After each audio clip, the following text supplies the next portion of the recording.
Bienvenue, ravi de vous retrouver dans votre Journal Afrique. Au sommaire ce soir de la littérature, Marie-Julie Chalut nous parlera du dernier roman de la Camerounaise Léonora Miano, Rouge impératrice, aux éditions Grasset. Nous recevrons également François-Xavier Freland, journaliste et auteur de L'Arbre des Voyageurs, un roman jeunesse qui rend hommage au travail des Afmanir, peuple d'artisans des hauts plateaux malgaches. Mais d'abord les titres de l'actualité.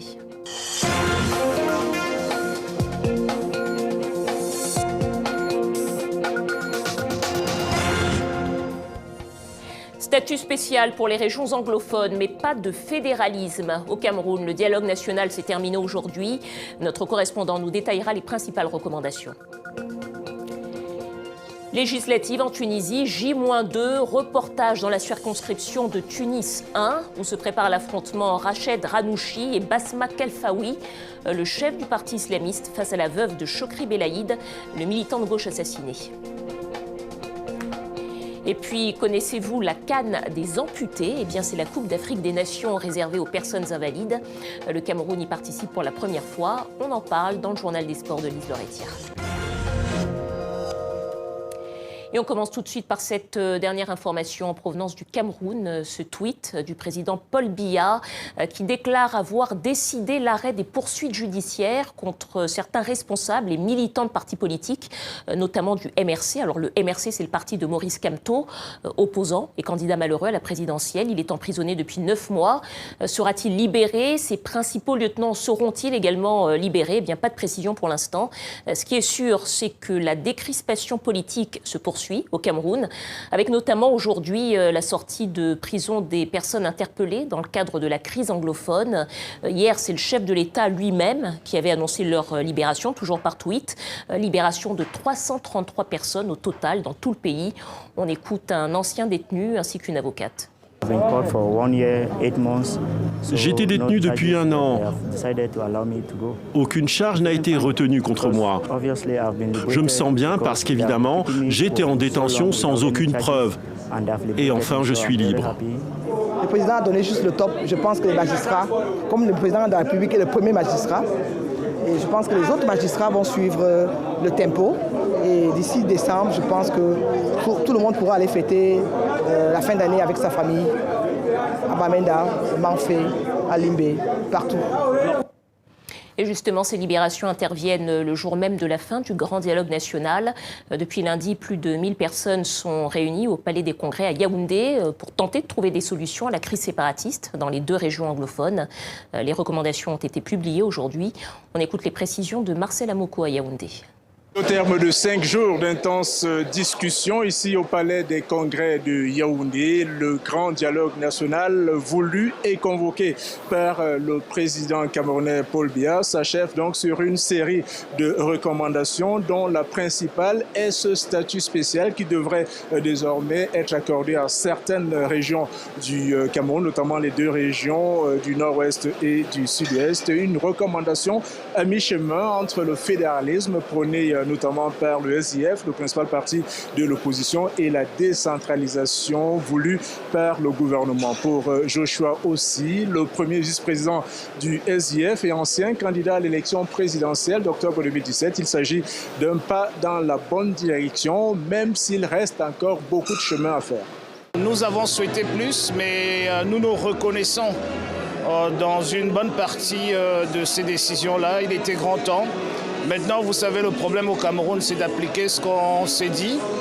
Et nous souhaitons vivement que tout ce qui s'est décidé ici, toutes ces suggestions, de toute façon, je parle des suggestions à court terme, qui n'ont que besoin d'un texte réglementaire ou d'une loi, qu'elle soit mise en place avant la fin de l'année. Il faudrait maintenant voir comment ces recommandations seront accueillies sur le terrain par les séparatistes armés, surtout lorsqu'on sait que les plus radicaux d'entre eux ont été conviés à ce dialogue national, mais ont rejeté l'invitation des autorités camerounaises et que les principaux leaders séparatistes ont récemment été condamnés à la prison à vie par le tribunal militaire de Yaoundé. Et à présent, l'actualité politique en Tunisie et cette question, quel visage pour la future Assemblée des représentants du peuple? À 2 jours des législatives, le résultat semble à nouveau imprévisible. Certaines circonscriptions seront très observées. C'est le cas de Tunis 1, où s'affrontent Rached Ranouchi et Basma Kalfaoui, c'est le chef du parti islamiste, face à la veuve de Chokri Belaïd, le militant de gauche assassiné. Regardez le reportage de Mabrouka Kedir avec Pierre Desorgues. Besma Ralfaoui Belaïd arpente avec son équipe de campagne les rues de la cité Hayalel, un quartier déshérité à l'ouest de Tunis. Et les échanges sont quelquefois vifs avec les électeurs, car son parti, issu de la gauche laïque, est soupçonné d'athéisme par certains. Mon avis à moi, c'est que je crois en ce que Dieu a dit, en ce que son prophète a dit. Ce n'est pas ce qu'ont dit Marx, Lénine, ou un tel ou un tel. Nous aussi, nous disons que nous croyons en ce que Dieu a dit et ce que le prophète a dit. Vous pouvez continuer à parler. Tout ce que vous dites, ce sont mensonges sur mensonges. Besma Ralfaoui Belaïd sait ce qu'est l'adversité. Le 6 février 2013, son mari, l'opposant Chokri Belaïd, est assassiné par un extrémiste islamiste. Le meurtre provoque alors une crise politique, mettant à mal le pouvoir de l'époque détenu par Ennahda, le parti issu de l'islam politique. Besma Ralfaoui Belaïd reprend aujourd'hui le flambeau et elle fait face dans cette circonscription à Rached Ranouchi, le fondateur d'Ennahda, comme un symbole, comme une revanche. Car la veuve de l'avocat martyr a toujours soupçonné Ennahda d'être derrière l'assassinat de son mari.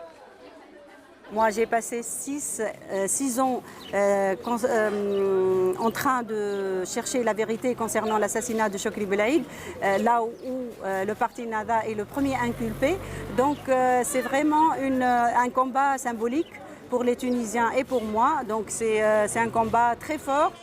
De son côté, le chef historique d'Ennahda n'entend pas polémiquer, en homme politique expérimenté.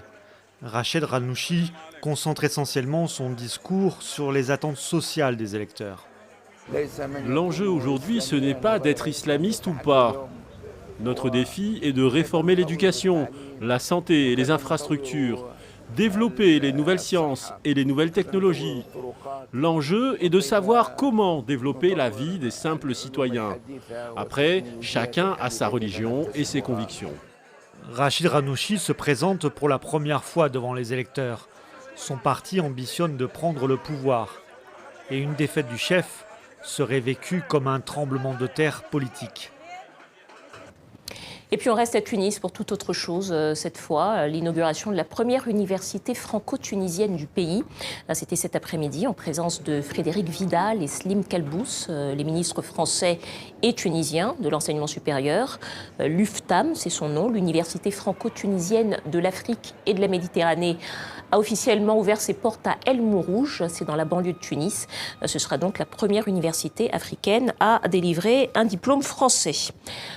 590 réfugiés burundais en Tanzanie ont été rapatriés jeudi dans leur pays d'origine, chiffre du Haut Commissariat des Nations Unies pour les réfugiés.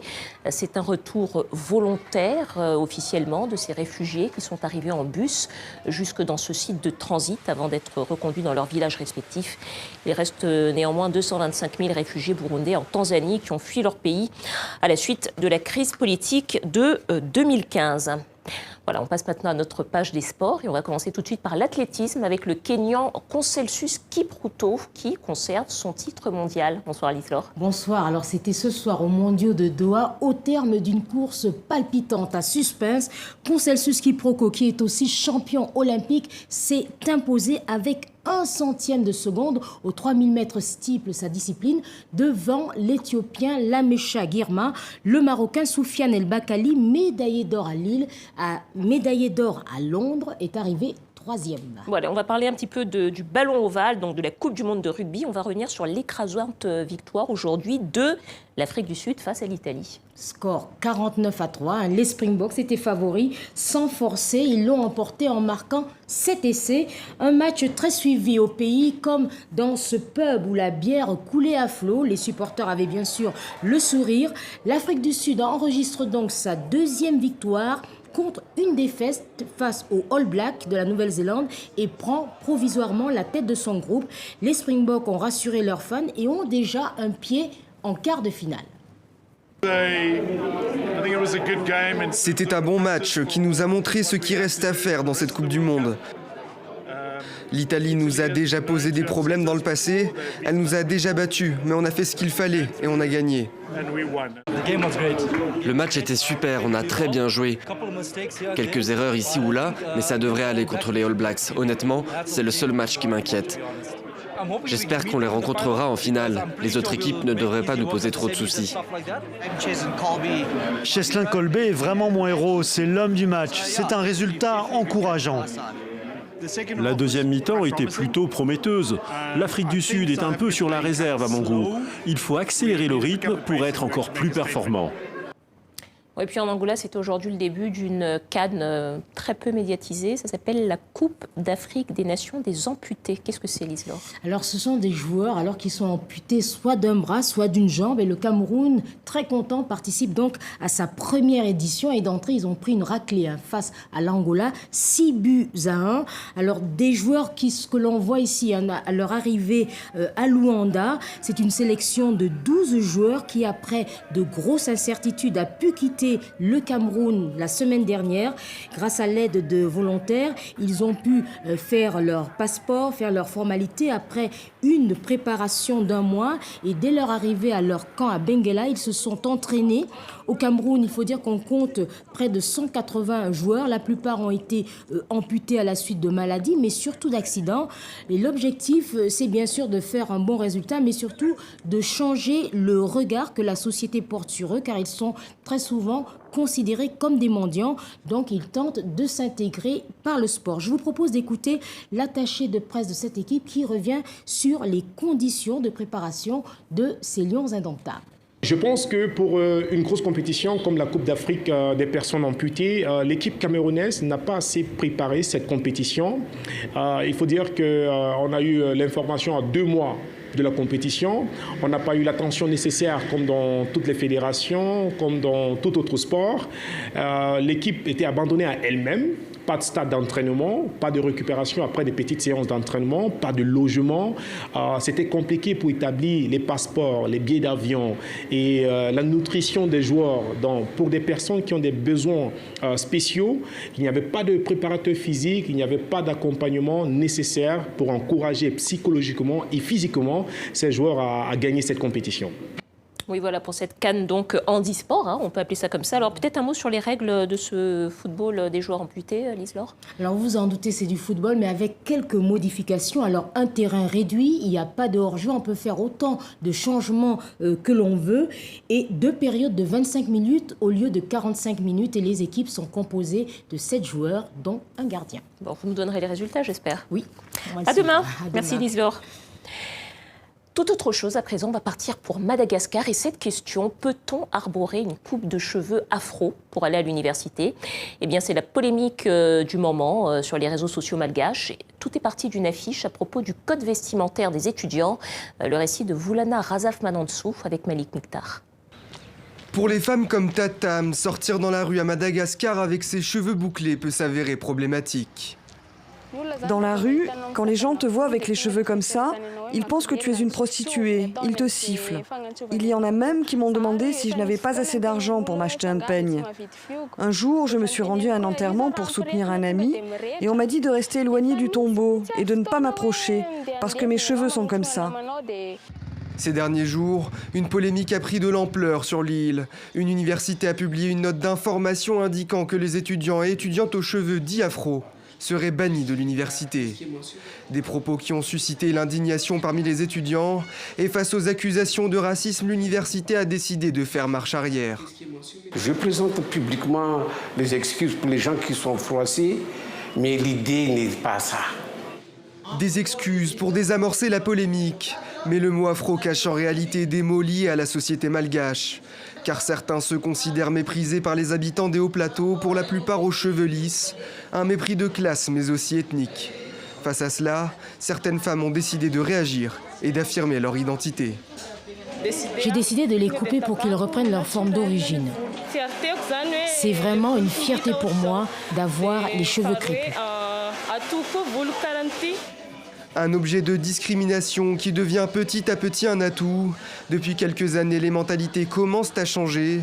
De plus en plus de femmes malgaches arrêtent les lissages et autres défrisages et font de leurs cheveux crépus l'étendard de leur fierté. Voilà, et c'est la fin de la première partie de ce Journal Afrique. Tout de suite, le MAG, et ce soir, on parle littérature.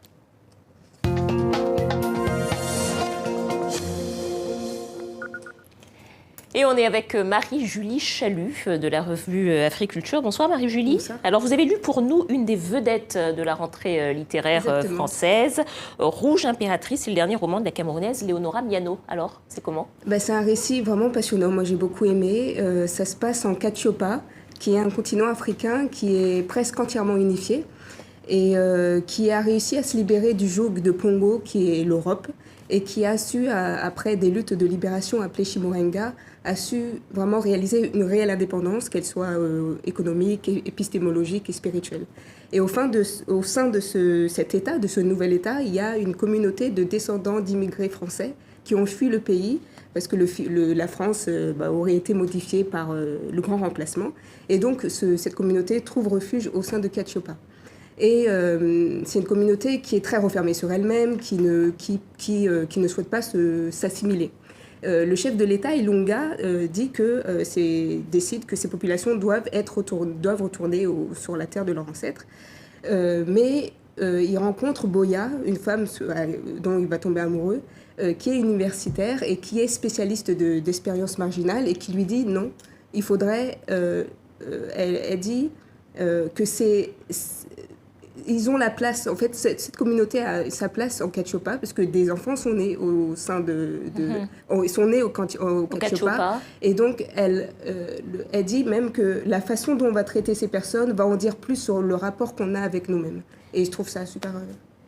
Donc ça veut dire que c'est un récit d'anticipation, c'est ça ? Oui, c'est un récit d'anticipation et c'est jouissif de voir qu'un futur où le continent africain peut décider par et pour lui-même. Et du coup, ça permet de réfléchir sur différents champs de possibilités, en fait. Avec ce roman, elle réinvente beaucoup de choses. Par exemple, la capitale du Katiopa est une ville écologique. Les rues et les places de la ville sont au nom des héroïnes et des héros de l'histoire afrodiasporique. La propriété privée, par exemple, est interdite. Et c'est un sujet intéressant puisque pour des populations qui ont été colonisées et déportées, la question de la réappropriation de la terre est très importante. Et aussi, le récit est super ambitieux parce qu'il y a une langue très riche de diverses langues africaines. C'est une langue marquée par un souffle poétique, tant par sa structure, mais aussi par son projet politique. Oui. Alors, qu'est-ce que ça raconte ? Parce qu'effectivement, on voit qu'on est dans un récit d'anticipation, on est dans le futur. Qu'est-ce que ça dit finalement, ce roman, du présent dans lequel nous vivons ? Oui, parce qu'il dit beaucoup de choses. Parce que quand on imagine le futur, imaginer le futur demande à observer de manière fine et nuancée le présent et le passé. Et le destin de ces immigrants français qui, en fait, leur destin, leur présence au sein de Katiopa pousse Katiopa à repenser son rapport à son passé. Parce que, comment faire société avec ces personnes dont leurs ancêtres nous ont colonisés auparavant ? Et donc, ça nous raconte aussi aujourd'hui, dans la société française, comment les populations qui rappellent le passé colonial français et le passé esclavagiste français, et ces populations qui sont encore considérées comme suspectes et non légitimes, qu'est-ce qu'elles disent en fait de la société française aujourd'hui ? De la société française aujourd'hui. Merci beaucoup Marie-Julie. Je rappelle donc le titre de cet ouvrage, de ce roman de Léonora Miano, Rouge Impératrice, paru aux éditions Grasset, roman en lice pour le prix Goncourt. Voilà. On va continuer à parler littérature avec vous, François-Xavier Freland. Bonsoir. Bonsoir. On vous connaît bien ici, François-Xavier. On est Pareil. ravis de vous accueillir. Vous avez travaillé longtemps chez nous. Grand reporter, journaliste, romancier aussi. D'ailleurs, c'est pour ça qu'on vous invite ce soir. Et vous publiez le 15 octobre un roman, L'Arbre des Voyageurs, roman publié aux éditions Magellan et compagnie. Et donc, c'est un roman pour enfants. Maintenant, vous racontez des histoires, non pas aux adultes, mais aux enfants. Et c'est l'histoire du petit Thierry, qui est un petit garçon du peuple Zafmaniri, qui va devoir sauver sa forêt. Racontez-nous un peu. Alors, en fait, voilà, les Afmanirs, c'est une ethnie qui se trouve au centre de Madagascar. Et ce petit garçon, un jour, va sur le tombeau familial et tout d'un coup, son ancêtre, son arrière-grand-père, lui fait passer un message, lui parle. Et pour lui dire, eh bien, écoute, dis à ton père qui est menuisier, donc menuisier d'art, vous l'avez dit, ce sont des gens connus, les Afmanirs, pour leur travail du bois. Eh bien, il dit donc à ce petit enfant, dis à ton père qu'il faut qu'il arrête de couper du bois parce que bientôt, il n'y en aura plus et vous ne pourrez plus vivre de ce bois puisque ce sont des menuisiers. Donc le petit enfant est un peu perdu, c'est la première fois qu'il entend son arrière-grand-père, mais il prend le message très, très au sérieux et il essaye de prévenir son père, qui évidemment ne le croit pas, etc. Donc on rentre dans une intrigue qui mêle à la fois un message écologique contre la déforestation, et puis évidemment le rapport aux anciens, le rapport aux esprits. Alors justement, on va reparler, mais peut-être un mot déjà sur la culture Zafmaniri. Ils sont environ 25 000, je crois, ce peuple qui vit sur les terres centrales de Madagascar, voilà. C'est bien ça. Et ils sont célèbres en fait parce qu'ils travaillent le bois. Peut-être qu'on peut voir quelques images de leur artisanat qui est inscrit au patrimoine immatériel de l'humanité par l'UNESCO. Toutes les surfaces en bois de ce peuple, que ce soit sur les portes des maisons, sur les ustensiles de cuisine, est sculptée. Et en fait, chacune de ces sculptures a une signification. Oui, c'est très impressionnant. Pour ma part, j'y étais allé lors d'un reportage, lors d'un livre que j'ai écrit pour l'UNESCO, Saisir l'immatériel, en 2006, à l'époque où je vivais à Madagascar. Et en fait, j'avais été assez impressionné par en fait, toute cette magie autour des maisons. C'est-à-dire qu'en gros, il y a des symboles inscrits sur les maisons, surtout, qui sont parfois une forme de soleil. Vous avez différents signes particuliers qui tous veulent dire quelque chose. En général, par exemple, on fait un symbole spécial pour parler de la famille, la solidarité. Donc, c'est toutes les valeurs de l'ethnie. Et c'est très beau, évidemment. C'est un travail sur bois qui est extrêmement riche, difficile. Et on en trouve, comme vous l'avez dit, sur tous les ustensiles, les outils. Donc, je voulais évidemment raconter ça pour rendre hommage à ce savoir-faire qui, comme vous l'avez dit, est protégé par l'UNESCO. Est protégé par l'UNESCO.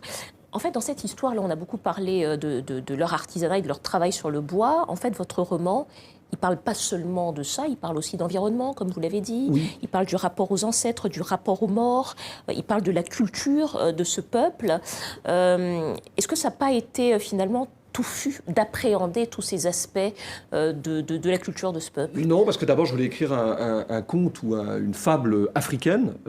Et vous savez très bien qu'en Afrique, le rapport, par exemple, aux anciens est très important. Le respect des anciens est quelque chose de très important. Je dirais, de Bamako à Antananarive, il s'avère que j'ai vécu dans les deux pays. Et j'ai trouvé d'ailleurs des liens... C'est ce que vous racontez d'ailleurs, le rapport aux morts. Par exemple, il y a des cultes aux ancêtres et aux morts à Madagascar. Très important, on ne dénigre pas les morts, comme parfois peut-être dans nos sociétés occidentales, où on a perdu le lien avec les anciens et les esprits. Là-bas, c'est tout le contraire. Par exemple, vous changez le linge du mort chaque année, c'est une fête, on va le sortir du tombeau, on le promène dans la ville, on boit du rhum, et c'est une fête pour essayer un petit peu de lui redonner vie, parce que l'esprit est très important, on vit avec. Donc dans ce livre, évidemment, je voulais rendre hommage à ça, qui n'est pas seulement une croyance, en fait, qui est aussi une manière... philosophie, au fond. Une philosophie, exactement, une manière de vivre. Une conception de l'existence, c'est ça, Marie-Julie. Dans le roman de Leonora Miano, on voit ça aussi. On retrouve ça. Oui, voilà. Et c'est très important. Et ça m'a surpris parce qu'en fait, quand j'ai vécu après à Bamako, et je suis beaucoup allé au pays d'Ogon, malheureusement aujourd'hui un pays qui est menacé par le terrorisme, le pays d'Ogon, c'est pareil, ils ont une cosmogonie avec des symboles très importants.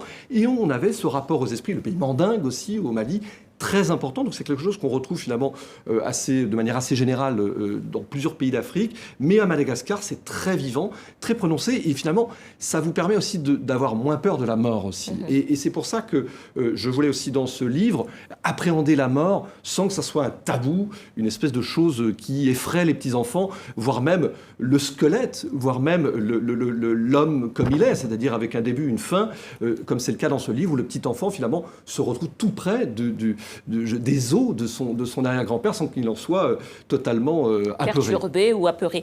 parlez beaucoup d'environnement aussi, puisque l'environnement est aussi en danger. Les forêts sont menacées également à Madagascar, comme un peu partout sur la planète d'ailleurs. Triste actualité, il y a plus de 1000 hectares qui sont partis en fumée dans un parc naturel à l'ouest de Madagascar ces jours-ci, ces derniers jours.